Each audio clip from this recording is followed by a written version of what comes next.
20,000 লোক 22 বছর ধরে একটা কবর বানালো।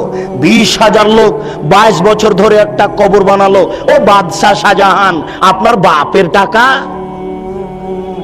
8 কোটি টাকা দিয়ে আপনি আগ্রার তাজমহল বানালেন। সেই কালে 8 কোটি টাকা দিয়ে সারা বাংলাদেশ, ভারত, পাকিস্তানের প্রত্যেকটা জেলাতে একটা ইসলামী বিশ্ববিদ্যালয় করা যেত। টাকা কার? কে জবাব দিবে? লালন শাহ নামে সেতু হলো কেন? কুষ্টিয়ার পাকশি সেতু হবে, আমার টাকাও সেখানে আছে। লালন শাহ আবার কে? হিন্দু কি মুসলমান আমি নিজেই জানি না। কার নামে আমার সেতু হবে? মানে কারো বাপের টাকা নাকি? এটা আমার টাকা। নিজের বাপের টাকা দান করে লালন শাহ সেতু করতে হবে। সাবধান থাকুন ও বাদশাহ শাহজাহান, টাকার জবাব দিতে হবে।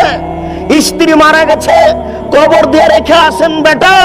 8 কোটি টাকা দিয়ে স্ত্রীর কবর বানান মানে 20,000 লোক 22 বছর কাজ করে। কি দেখাতে চাচ্ছেন আপনি? ভাব